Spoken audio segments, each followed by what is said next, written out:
to talk to you about the situation in Hong Kong, which is developing. The Chinese are trying to force through a security law at the moment, and we've got some live footage of what's going on there, and we've seen some of the the tensions between the residents and the Chinese over the last few months, and it feels like it's escalating again.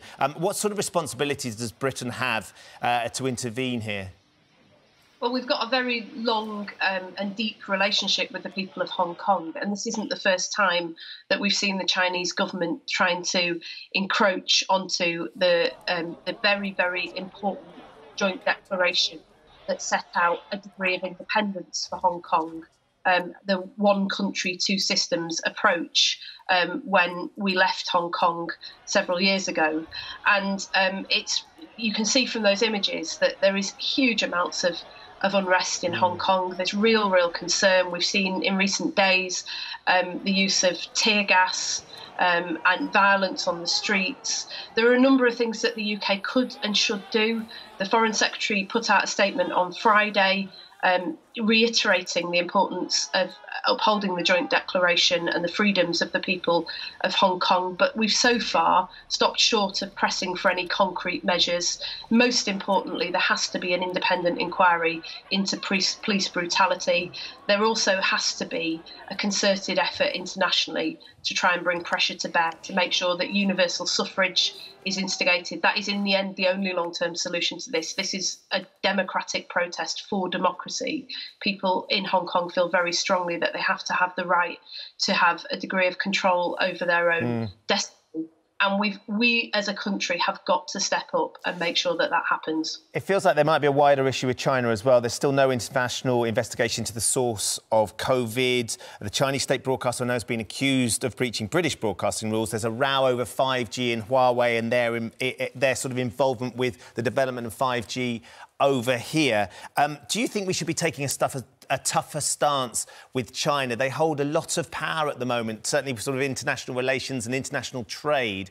And is there a concern, do you think, from the British government that we can't jeopardise that and we can't push too hard? I think the relationship that the UK has had with China has had a degree of naivety about it for the last decade. We've been very, very keen to pursue trade deals and economic growth, but in a number of areas, whether it's Huawei or the Hinkley Point power station, it seems that national security considerations have been secondary to that. We may see that change. Certainly in the last few days, the government has shown that it's starting to think a bit more seriously about the need to protect our national security. But we were about to enter a very long and deep economic recession, and there are also signs that the government is looking to China for investment. It's one of the reasons why I've called on the government to set up a cross-party group in Whitehall and establish a China strategy that cuts across different government departments. Without that, what I think we'll continue to see is China acting in the way that it's behaving currently in Hong Kong, believing that it has impunity because the world its attention is diverted by COVID-19. We cannot allow that to happen. The rule of law, democracy, freedoms, human rights, these are the basis on which our international alliances are built. And it's not only a moral responsibility to the people of Hong Kong, but there is a serious argument that this is in Britain's interest to make sure that we stand up and defend those values. Now, we've got to talk to you about a story dominating politics at the moment, and it's the situation with Dominic Cummings. Labour have called for an investigation into what happened here, but not directly called for him to resign yet. Do you think he should resign over this?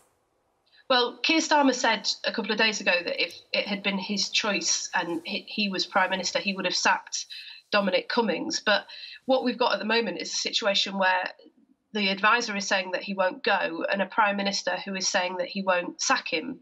So we've asked the Prime Minister to clarify the very many inconsistencies in the account that's emerged over recent days. In all honesty, we're not particularly interested in who the Prime Minister appoints as his advisor, but what we are interested in is that the public can have confidence in the public health guidance that is produced. It's that has kept people alive in this country over recent months. So are you suggesting that you're waiting for the clarification of those issues before you decide whether he should resign or not, whether you think he should resign?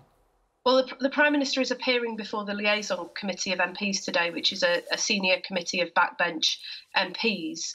And I very much expect that he'll be asked questions about this.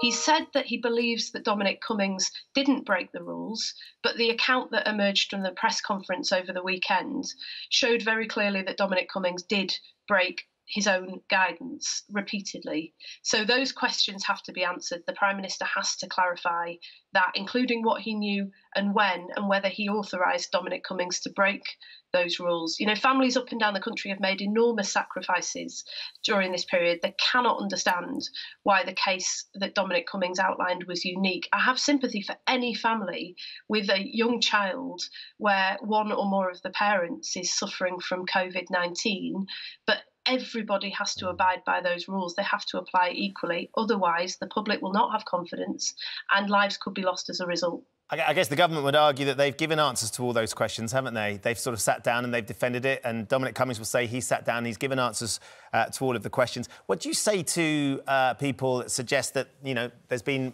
Labour MPs that have done similar things? Stephen Kinnock, of course. We know he travelled a long way to see his parents right at the start of this. Well, I think that's right. I mean, there can't be one rule for one political party, one set of advisors, one rule for everybody else. And to be fair to Stephen Kinnock, he went and dropped off some shopping and said hello to his parents a couple of days after the guidance was introduced. He got it wrong, and he said so. He thought that if he sat on the drive and socially distanced, that was acceptable. The police said very clearly that it wasn't, and he accepted that. It's, you know, it's not that people can't make mistakes. It's just that the difference in this case is that you've got a person who was an author of that guidance, who appears to have repeatedly broken not just the spirit but the letter of that guidance, who says he has no regrets, who doesn't apologise, and whose whole case about why he's different appears to rest on the fact that he has a very important job. If he had apologised then, Lisa Nandy, would that be OK? Would that be enough for you? If he sort of stand up and said, look, I got this wrong, I panicked, I was thinking about the childcare of my child that I was mostly worried about, and I shouldn't have done what I've done, I'm sorry. Would that be enough for you to say, right, let's move on now? I think at the point at which you know, you've got a couple of parents who either have COVID-19 or are deeply unwell, you can certainly see a scenario in which people would make a bad decision. To make a series of bad decisions and then refuse to apologise for it seems to me to be fairly irretrievable. But the Prime Minister believes that Dominic Cummings, he says, acted within the rules. He's got to come to the liaison committee today and clear this up. And before we let you go, something that's going to be happening today is the decision about NAZANIN Zaghari-Ratcliffe. We spoke to her husband, Richard, yesterday on the programme. He's obviously hoping she's on a temporary release from prison in Iran, and he's hoping that that will be made permanent, that she won't have to go back to prison. That decision comes later. What do you think about the way that the UK has dealt with this case, how they've handled it, and how likely do you think it is that she will be told that she won't have to go back to prison? Well, there have been obvious problems with the handling of this, not least the appearance that Boris Johnson made as Foreign Secretary before the Select Committee. But the important thing is what happens next, and it is desperately important that NAZANIN isn't returned to prison, because the family fear, understandably, that that will signal that she'll be held for a very, very lengthy period of time. And this is a family who's, I mean, I'm sure everyone in the country, their heart goes out to this family. They're suffering enormously. And one of the things the government could do, having granted NAZANIN diplomatic immunity, is to send our ambassador to see her in a show of solidarity. It's what the family's lawyers have asked for. I think it's very, very important that the UK does now step up. After all, what does diplomatic immunity mean if you can't go and show comfort and support to a British citizen abroad in a time of need? I think it's really important that we do take a stand at this point.